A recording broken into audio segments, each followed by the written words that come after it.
Okay, so good morning everyone. Good morning, sir. So, first of all, I want to introduce myself. I am Rave Austin Ninkodomiso, a second year criminology student of MOIS. So, in this video, we will be tackle the chapter 2, nationalism and patriotism. So, let's start. So, there are basic concepts of nationalism and patriotism. So, nationalism is an ideology and movement defined by promoting the interests of a particular nation. So, in particular nation with the aim of acquiring and maintaining the nation's sovereignty over its country of origin. Nationalism claims that each nation should regulate itself. So, from the word sovereignty, so meaning sovereignty is a power. Then should regulate itself free from outside intervention. That a nation is a natural and ideal political basis, and that the nation is the only legitimate source of political authority. So nationalism it also aims to build and maintain a single national identity based on shared social characteristics such as culture, language, religion, politics, and belief in a distinctive shared history, and to promote national unity or solidarity. Nationalism therefore seeks to preserve and encourage a nation's traditional culture, and cultural revivals have been connected to nationalist movements. It also fosters pride in domestic accomplishments and is strongly associated with patriotism. Nationalism is often paired with other ideologies, for instance, conservatism or socialism. So, there are types of nationalism. So, nationalism can be expressed along civil, ethnic, cultural, religions, or ideological lines.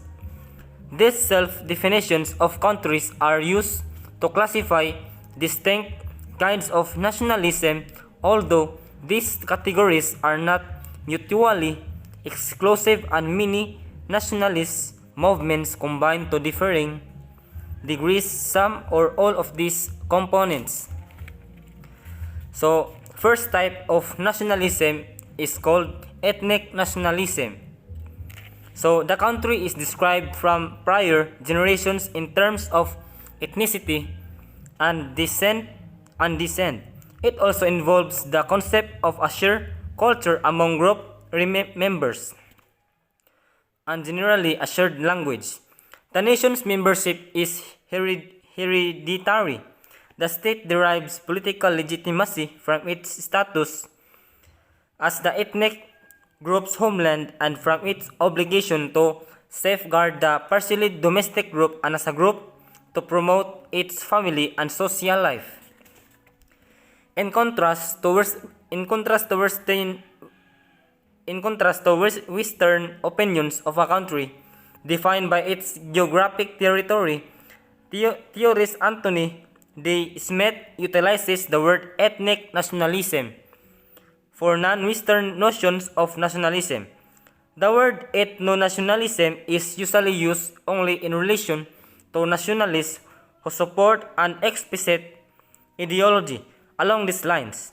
The more generic word is ethnic nationalism is used by the nationalists who hold such views in an informal, instinctive, or called unsystematic manner. So the pejorative type of both is ethnocentric nationalism or tribal nationalism. Although tribal nationalism may have a non-pejorative significance when debating African, Native American, or other nationalisms that publicly claim a tribal identity. So let's move to number 2, civic nationalism or civil nationalism. So, the state derives political legitimacy from its citizens' active involvement and the extent to which it reflects the will of the individuals. Civic nationalism lies within the traditions of rationalism and liberalism, but it is contrasted with ethnic nationalism as a type of nationalism. So civic nation membership is regarded to be voluntary. The growth of the unit of representative democracy in nations such as the United States and France was affected by the civil nation values. So, state nationalism, often coupled with ethnic nationalism, is a version of civic nationalism. It means that the country is a community of those who contribute to the state maintenance and strength, and that there is the person to contribute to that objective. The country is supposed to be a community of those who contribute to the state's maintenance and strength, and where the person expressly in the society to contribute to that objective. This often results in fascism, generally characterized by authoritarianism, and nationalism. Fascism is a political ideology. So that is civic nationalism.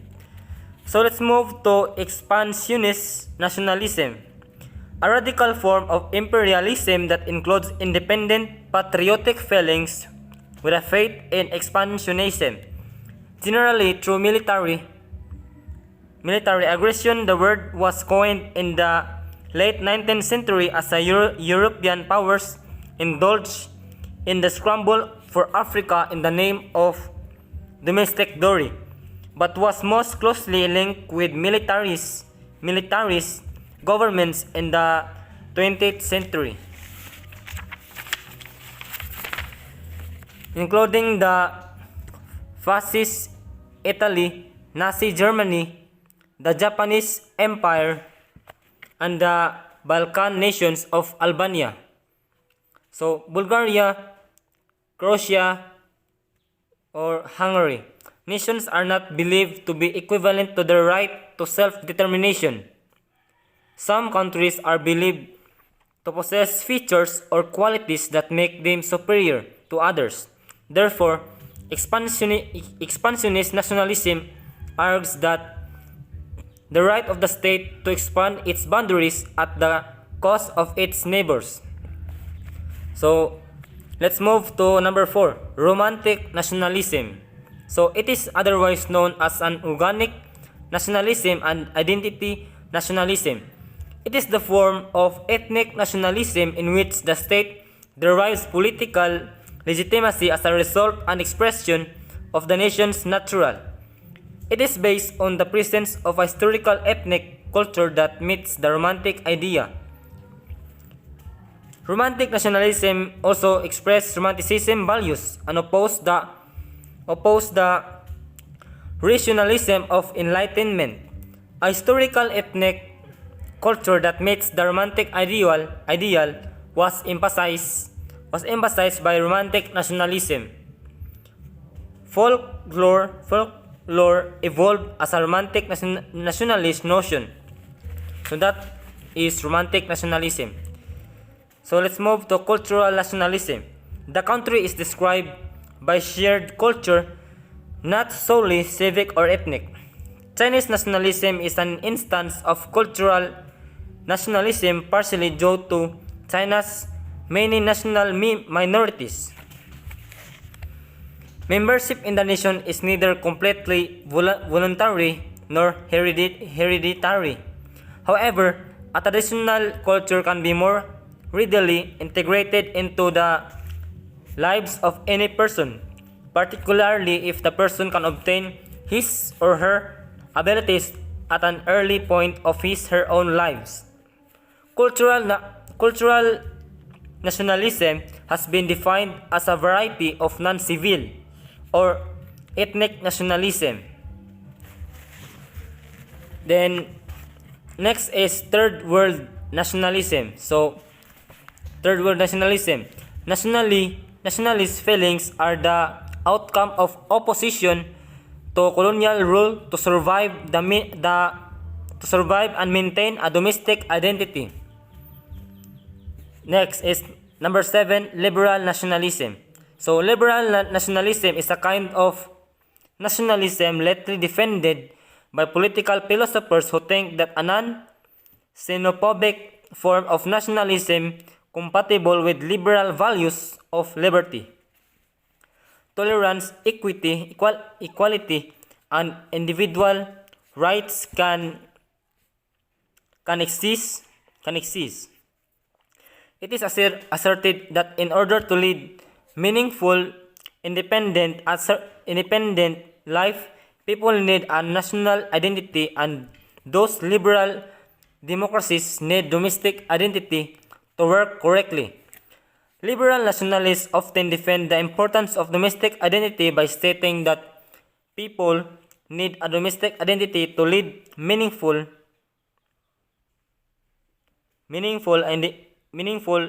independent life, and that liberal democratic politics need domestic identity to work correctly. Another of Q.S.T. Cooney, Nations, and John Stuart Mill are often thought to be early liberal nationalists. Number 8, religious nationalism. So, nationalism's connection to a specific religious faith, church, or affiliation. It can be seen that a shared religion contributes to a sense of domestic unity and a mutual bond between the nation's people. This connection can be divided into two dimensions: religions, politicization, and religion's converse effects on politics. To the former aspect, it can be seen that a shared religion contributes to a sense of domestic unity, a common bond between the nation's people, the support of national identity comparable to a shared ethnicity, language, or culture is another political element of religion. More ideological is the impact of religion on politics, where present interpretations of religion's concepts inspire political activism and action. For instance, legislation are enacted to encourage stricter religious adherence on 1996. Number 9, pan-nationalism. So pan-nationalism is ethnic or cultural nationalism, refers to a country that is itself a cluster of associated ethnic and cultural communities such as the Turkish peoples. Number 10, diaspora nationalism. Diaspora is an ethnic population residing outside their traditional homelands. In this type of nationalism, there is a nationalist sense. Example is the Irish in the United States, the Jews in the United States and elsewhere, etc. Even stateless nationalism. So, on nationalist basis, example is the Catalans and Basques in Spain. An ethnic or cultural minority within a nation state aims independence. Number 12, national conservation. A political term mainly used in Europe to describe a version of conservatism that focuses more on domestic interests than conventional conservatism, while not being unduly nationalist or pursuing a far-right agenda. So let's move to number 13, revolutionary nationalism. So the revolutionary nationalism is an ideological theory that calls for a domestic group united by a sheer sense of intent and destiny. Also known as radical nationalism, It was first ascribed and strongly promulgated by Benito Mussolini to followers of revolutionary syndicalism in France and Italy at the start of the 20th century. This intellectual synthesis of radical nationalism and dissident society was created. So next is number 14, left-wing nationalism.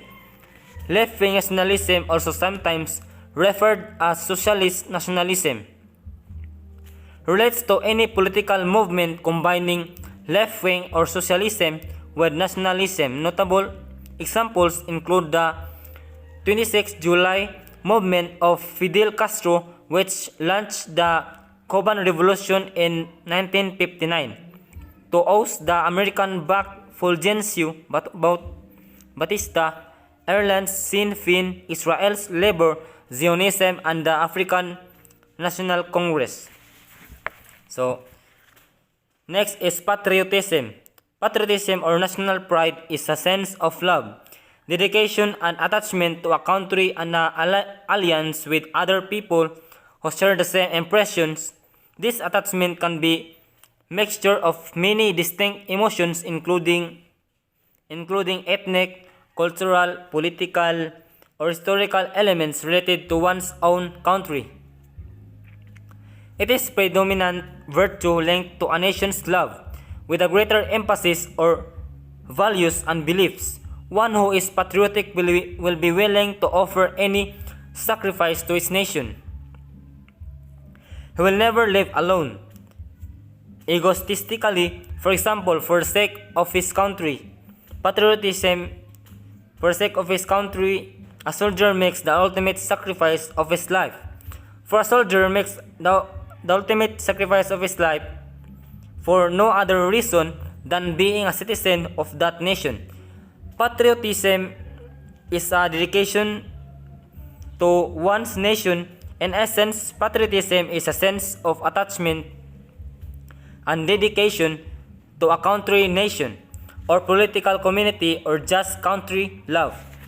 The English word patriot is first known in the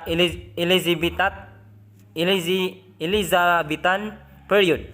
It originated from Latin 6th century patriota via Middle French, meaning countryman. Finally, from Greek patriotes, meaning from the same nation, patris, meaning fatherland. The abstract noun patriotism appears in the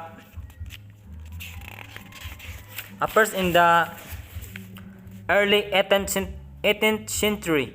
By adhering to a national religion, patriotism can be reinforced. This is the reverse of the church-state separation requested by the Enlightenment intellectuals who saw patriotism and religion as an analogous and opposing forces. Michael Belleg and Jean Bethke Elstein both asserted that it is hard to discern the distinction between patriotism and faith and depends heavily on the attitude of the person who does the label. So, there are kinds of patriotism. So, first is patriotism of duty. This includes fidelity to one's nation. Next is patriotism of affection. This is the patriotism of the heart. It is about one's internal desire for his country's well-being. The patriotism of affection can be seen in the patriotism of duty, but if does not necessarily result in it. One can truly love his country and yet be a coward, just as one can theoretically fulfill a patriotic duty and yet feel apathetic about the country's welfare. Then last is patriotism of manners. So this is costumes patriotism. Written and unwritten, the patriotism of manners is to place one's hand over the heart during the national anthem During the national anthem, it can be performed by anyone without actually needing affection or duty. Patriotism, while the above types of patriotism of show at least in the part the real beliefs and hopes of a person, the patriotism of manners establishes mostly a set of protocols. And that's all. Thank you.